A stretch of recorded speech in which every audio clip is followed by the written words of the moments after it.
que movimentou o cenário local e global no mês de fevereiro? Bem-vindos e bem-vindas ao Mind Asset, podcast da Itaú Asset.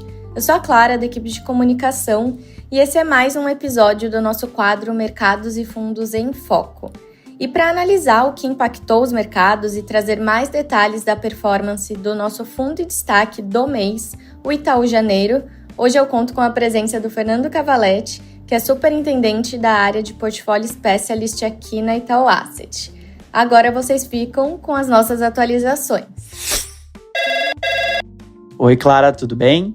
Obrigado mais uma vez pelo convite. Bom, pessoal, o mês de fevereiro foi bem movimentado, né? E olha que pode ter sido um grande game changer no comportamento dos ativos globais daqui para frente, hein? Então fica ligado para entender tudo o que está acontecendo nos mercados. Alguns tópicos que eu vou passar neste episódio. A confusão das tarifas causadas pelo Trump, o suporte e o financiamento dos Estados Unidos para a guerra na Ucrânia, o novo pacote de estímulos na Alemanha/Europa e no Brasil os receios com a desaceleração da atividade e com a possível expansão de gastos em contrapartida. Começando então pela parte de política de tarifas comerciais dos Estados Unidos. A política de tarifas, do novo presidente eleito, Donald Trump, ela tem chacoalhado bastante os mercados, tá?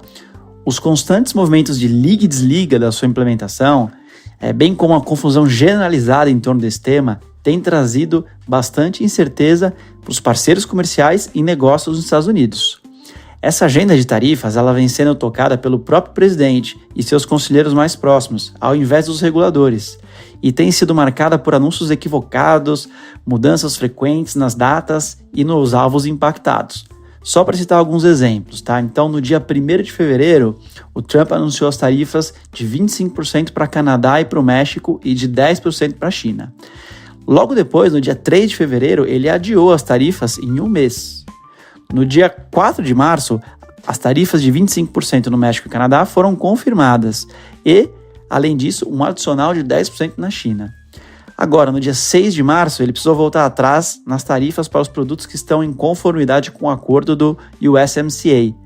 E ele também anunciou um modelo de tarifas recíprocas para corrigir distorções históricas, segundo ele, mas que não sabemos ao certo como que isso vai ser implementado, dadas as dificuldades técnicas para isso. E aí, nesse meio do caminho, China e Canadá anunciaram algumas retaliações, que por sua vez resultaram em aumento de tarifas ainda maior por parte dos Estados Unidos. Então veja que essa confusão e a dificuldade de você planejar o seu negócio com tanta incerteza e volatilidade. Imagina o empresário pensando, eu vou montar uma fábrica para vender para o mercado americano? Em quanto eu serei taxado? Não sei. Eu monto essa fábrica no México ou não? No limite, o empresário fica parado sem fazer nada, esperando alguma clareza disso tudo para poder se planejar. Existe um índice na Bloomberg que ele mede a incerteza dos negócios e ele atingiu o recorde histórico, desde que começou a ser calculado. E por conta disso, e outras coisas também, essa enorme volatilidade tem impactado fortemente a Bolsa Americana, por exemplo, o dólar e, por consequência, a confiança dos investidores. O índice S&P 500, que é o mais completo ali da Bolsa Americana, ele caiu 1,42% em fevereiro, devolvendo no acumulado aí praticamente todo o ganho no período pós-eleição, com a vitória do Trump. Ele já cai 4,5% no ano, mais ou menos, tá? Só para compilar. O índice Nasdaq de tecnologia, ele já caiu 10% só esse ano. O Dollar Index, que é basicamente mede a performance da moeda americana contra uma cesta global, ele perdeu mais de 4% no ano já. E outro exemplo são as taxas de juros das Treasuries de 10 anos, que elas voltaram a negociar próximo de 4,20%, tá vindo de 4,80% ao ano na máxima atingida esse ano, E tudo isso indica o quê? Isso indica a preocupação com os impactos baixistas em crescimento nos Estados Unidos por conta dessas políticas do presidente eleito Donald Trump.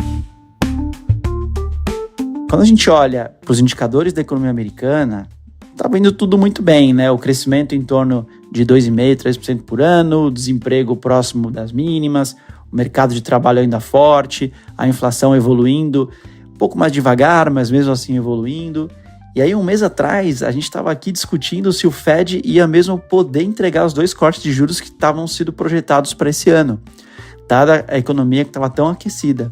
E agora, a gente já está olhando para uma possível recessão nos Estados Unidos, causada por essa enorme incerteza nos mercados e por conta dessa política das tarifas, e outras medidas também de eficiência que estão sendo tocadas pelo governo. Isso já começa a aparecer nos números de relatório de emprego, tá? Bom, recessão ainda não é o nosso cenário base, tá, Clara? Mas assim, já tem sell sides que já estão aumentando consideravelmente essa hipótese, essa probabilidade de recessão para a economia americana. E se isso realmente acontecer, muda todo o comportamento dos ativos globais. Bom, recuperação dos mercados na Europa, tá? Ao mesmo tempo, na Europa, a gente segue observando a forte recuperação dos mercados esse ano na esteira de um crescimento mais sólido e impulsionado pela expectativa de maiores gastos com infraestrutura e defesa, tá? O que aconteceu, né? Então, bom, dado o objetivo também do governo dos Estados Unidos, recém-eleito, de encerrar drasticamente aqui o apoio financeiro e logístico para a Ucrânia, levando, né, uma solução rápida do conflito, os governantes europeus, puxados pela Alemanha, eles basicamente têm que aprovar pacotes de injeção substancial de recursos para preencher esse gap a ser deixado pelos americanos, né? Então, a Alemanha anunciou uma expansão de gastos com defesa, isentando tudo que for gasto acima de 1% do PIB dos limites pré-estabelecidos ali de regras, né, de déficit para o bloco. E, ao mesmo tempo, anunciou a constituição de um fundo de 500 bi de euros para investimento em infraestrutura, tá? E outros países do bloco devem seguir também a mesma trajetória, tá? E por quê, tá? Porque se a Europa não entrar de cabeça nesse suporte à Ucrânia, algumas estimativas aqui de alguns relatórios apontam que os recursos da Ucrânia para se manter no conflito devem se esgotar mais ou menos até ali pelo meio do ano, tá? E isso ainda graças aos últimos esforços do governo Biden no final do ano passado, que fez uma injeção substancial ali de apoio e financiamento para a Ucrânia, tá? Ao todo, os Estados Unidos já entregou aqui por volta de 70 bi, tá, em ajuda, e a estimativa é que a Europa precisaria cobrir algo como 20 a 25 bi por ano de dólar para poder preencher esse espaço deixado pelos americanos, né? E mesmo assim, se os americanos saírem de vez, assim, algumas áreas vão deixar um buraco, tá? Dado que os substitutos europeus, eles não são tão bons, né? Por exemplo, a parte de sistemas de defesa aérea, os caças, sistemas de foguete, e mais defasados ainda é a questão de inteligência militar e os serviços de comunicação dos substitutos europeus, né? Então, mesmo assim, mesmo com a injeção substancial de recursos, não vai ser algo trivial de substituir esse espaço aqui deixado pelos americanos, tá? Mas isso tem impulsionado para cima aqui os mercados por lá. Então, o índice Eurostock 50, né, que mede a performance das grandes empresas ali da região, ele já avança mais de 10% no ano, com ganho de 3,34% só em fevereiro, tá? Então, isso também é outra questão aqui que tem mudado na perspectiva macro global, tá? A Europa, que sempre ela veio com crescimento meio que a reboque de ciclo de chinês, de crescimento de China, né, de importação chinesa da Europa, e ela vinha sofrendo, né, nos últimos anos, agora tem uma maior probabilidade de puxar a atividade global, tá? Impactando positivamente os mercados emergentes, por exemplo, por essa questão de investimento em infraestrutura, tá? Por fim, falando aqui de Brasil, tá? No mês de fevereiro a gente teve mais um mês ruim, tá? De performance aqui dos nossos ativos.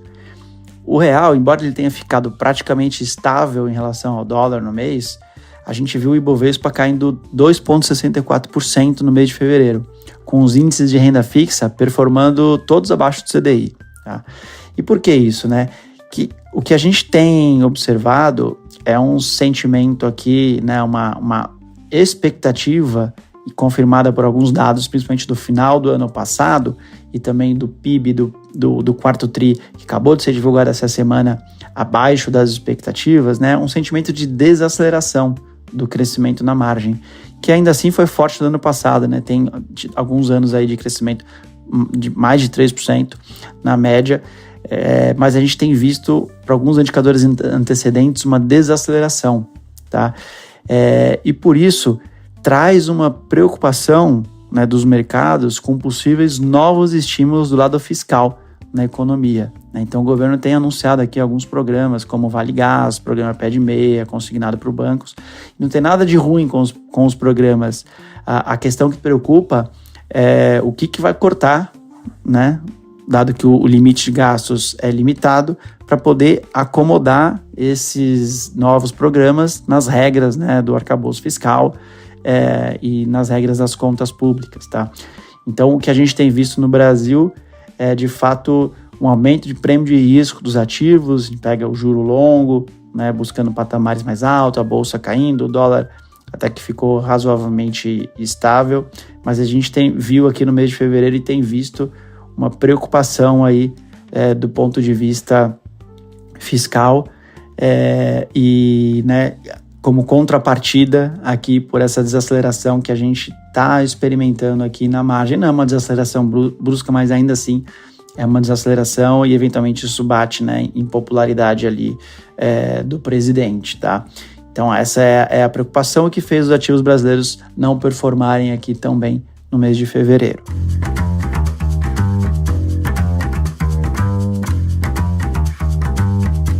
Pessoal, eu trago como destaque do mês de fevereiro o nosso fundo Itaú Janeiro Renda Fixa Infra, que é a nossa estratégia de renda fixa da família Janeiro, com um complemento da estratégia de crédito incentivado da nossa mesa de crédito estruturado aqui na Itaú Asset. O detalhe desse fundo é que ele é isento de imposto de renda para pessoa física, tá? O fundo rendeu 1,24% nominal no mês de fevereiro, ou 126% do CDI. Ele acumula 2,30% de retorno nominal neste ano, ou 115% do CDI, e desde o seu início entregou 8,26% de retorno, o equivalente a 110% do CDI. E lembrando mais uma vez que tudo isso é isento de imposto de renda para pessoa física, tá? E falando dos ganhos no mês, na parte da renda fixa ativa, o fundo trouxe alfa atuando com posições aplicadas, ou seja, vendidas em taxa, na curva de juros nominais de vencimentos mais curtinhos, tá? Associado a uma posição de compra de inclinação de curva. Então, nesse sentido, o fundo conseguiu se beneficiar do movimento para baixo das taxas de juros dos vencimentos mais curtos, resultado da preocupação com a desaceleração da atividade que eu comentei anteriormente. E ao mesmo tempo, a gente conseguiu capturar a elevação da inclinação de curva, com as taxas dos vencimentos mais longos buscando patamares mais elevados de preço. Já na parcela de crédito incentivado, a carteira continua bastante diversificada, com mais de 49 ativos na carteira, de 40 emissores diferentes, e ao longo do mês de fevereiro, essa parcela, somada aos instrumentos de hedge que a gente utiliza, foi positiva para o fundo, tá? Gerando ganhos tanto pelo carrego da carteira, quanto pelo fechamento dos spreads dos papéis. Até a próxima, pessoal! E para você que quer conferir mais detalhes sobre a performance completa do Itaú Janeiro, basta acessar o link da descrição do episódio. O Mercados e Fundos em Foco volta no próximo mês.